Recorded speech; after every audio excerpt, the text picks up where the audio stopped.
Hi everyone, so today I would like to explain about a chapter entitled Being Teachers from the Practice of English Language Teaching book by Jeremy Harmer.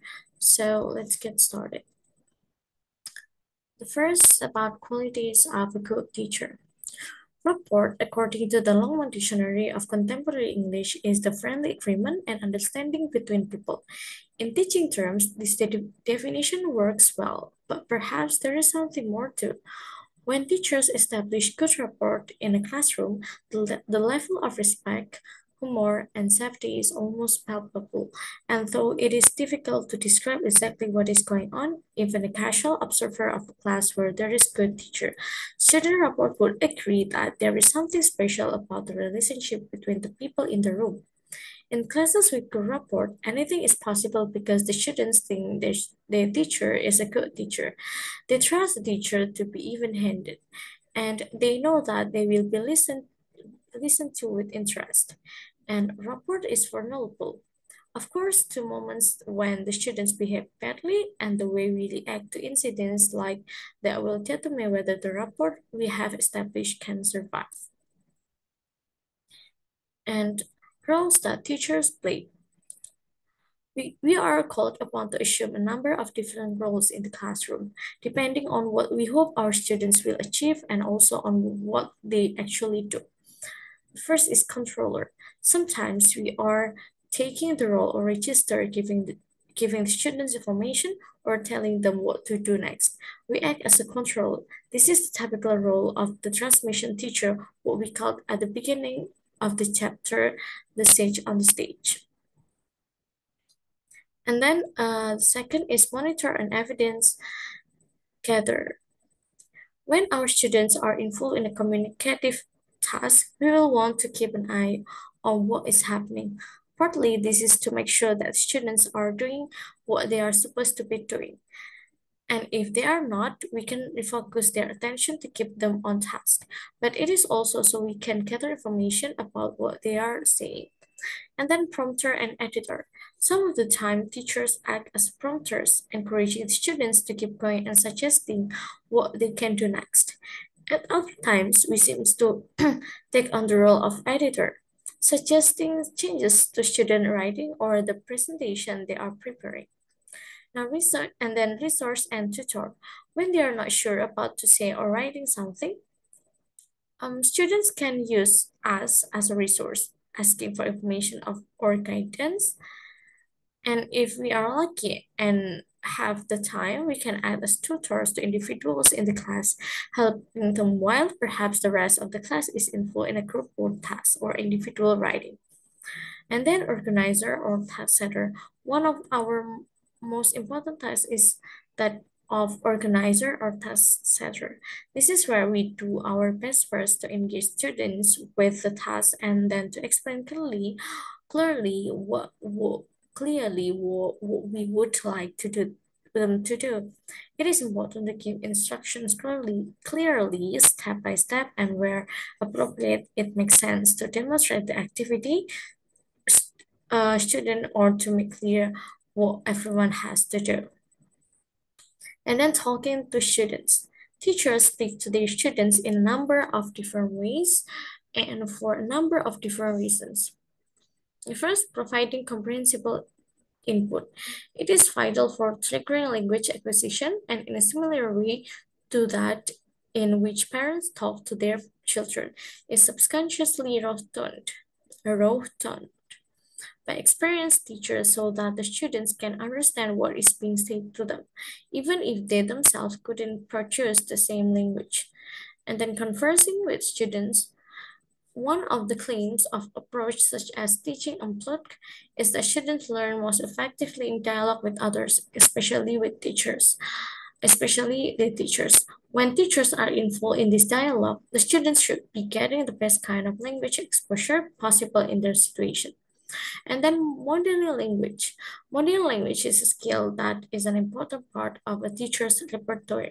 We need to sound both natural and at the same time extremely clear so that our students can hear all the constituent sounds and parts of what we are modeling. Without this, the students will have little change little chance of being able to repeat what we say. And then reading aloud. Reading aloud is a wonderful skill and when done with conviction and commitment, has the power to enrapture children and adults alike. And then giving instruction.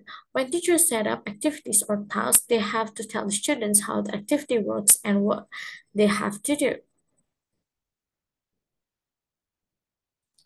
And then the teachers as a teaching aid.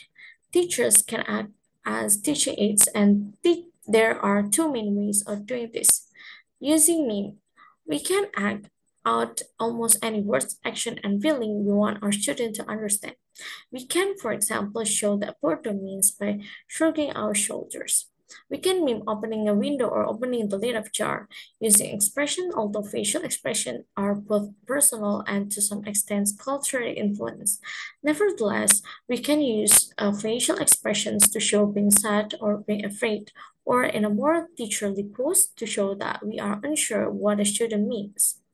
And then using gesture. We frequently use gesture for classroom management or to help explain meaning. For example, we can use an inclusive drawing everyone in movement of both arms to indicate when we want the class to come back to working as a whole group after a pair work, for example. And then what teachers do next? What if teachers face burnout? Burnout may have other causes entirely and may have more to do with teachers' personal life than what they are experiencing at work. But whatever the reason, it is to use an old metaphor or the spread at the teacher fast, and we need to have some weapons to fight against it. Perhaps the most effective answer to these feelings of disengagement is to be involved in a continual cycle of professional development. What we're suggesting is that teacher development is an integral part of the life of good teacher, and by development we mean a sense of inquiry, a willingness to embrace adventure, and the sure knowledge that there is always something new and interesting just around the corner, if only we know where to look. And then teacher on their own. There's a great deal that teachers can do by themselves to help them understand more about what happens in their classrooms. Many years ago, Linda Balcom suggests taking control of our own lives by making lists. The idea is to write down a list of things that we do in our professional lives, and then in a count to the left in the figure 4, number them according to how important they are in our lives. Then in the right-hand column, we renumber the activities according to how important we would like them to be at a very least. Such a process makes us focus on how our teaching lives are and how they could be, and then become a reflective teacher. Teachers reflect on what they are doing all the time when they are teaching. Such reflection in action is what helps us to decide what action to take in any given classroom situation. For some teachers, this involves making notes after a lesson, sticking post-it notes into their course book, or perhaps contributing to a staff room collection of suggestion for how to use a particular course book. And then it also used video and transcript. And watching video of lesson is an ideal way to help us think about how we have thought because we can see it in front of us. And transcription takes a lot of time, so we should make sure that we do not use more than a 5-minute sequence. And then one of the most effective ways of getting feedback on our teaching is to film our own lessons. Watching video of a lesson is ideal way to help us think about how we have thought because we can see it in front of us. And then another possibility which can be very freely is to transcribe parts of a lesson that uh, we have recorded in the same way. Transcription takes a lot of time. so we should. Okay, so this is actually for this, yeah. So we should make sure that we do not use more than a 5 minute sequence. Okay, next, teacher with others and using video together. Tanner sees video coaching as client-centered in that the teachers had to come to her with a request for help. If they did that, a camera was put in the back of the classroom and the lesson was filmed. And then counseling, we all need a sympathetic ear from time to time, and teachers are no different. But what teachers tend to be looking for perhaps is a sympathetic professional ear where we have the chance to discuss our feelings and preoccupations and where we can be sure that we are listened to actively. And then book groups and other teachers get together quite apart from counseling. Getting together with other teachers can be an incredibly useful way of sharing thoughts, charm, and tragedies. Sometimes these get-togethers may be organized by the academic management of the school or department where the teacher work. And this is fine provided that the teachers themselves have some input into what happens and what is discussed in these meetings. And then the blogosphere, this is many teacher finds the blogosphere to be a perfect place for development. Here, people from all stages and positions in the world of English language teaching can post their thoughts on topic of current interest. And then about different ways of observing and being observed.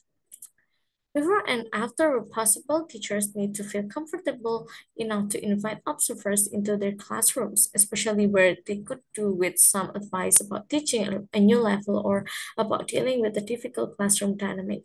Six category intervention analysis to guide their observation feedback behavior. In the descriptions of what happens, observers can use authoritative modes of discourse where they prescribe what should be and inform the observee about their knowledge or confront the observee about what they think is problematic and need discussing. According to Heron, observers can also use facilitative discussion modes such as catalytic, and supportive, and also supportive. And then the observation focus away around the all or nothing approach is for the observer and the observee to agree on one thing and one thing only that they are going to discuss. Suppose, for example, the teacher is going to use a game in the lesson. It would be a good idea for both the observer and the observee to discuss the characteristic of good games in language teaching. And we can remove all sense of hierarchy if teacher colleagues observe each other. Such peer observation is a way of uh, for teachers to develop side by side, drawing ideas and strength from each other. But how can this be done? Well, in the first place, the school and department has to be supportive, preferably offering a release time and maybe even a financial incentive so that teachers feel rewarded for being involved in this kind of development. And then the big wide world. There are teachers' organizations all over the world, almost all of them staffed by volunteers who are elected by their members, although the bigger ones may have some professional paid staff. GLT is the Japan Association of Language Teachers, and the FAAPI is the Argentina Teachers Association, and then TESOL Arabia based on the United Arab Emirates, Thai TESOL, and Mex TESOL in Mexico are all affiliated to teachers of English to speakers of other languages, or TESOL in the United States. Okay, so that's all about the paying learners. Thank you and see you.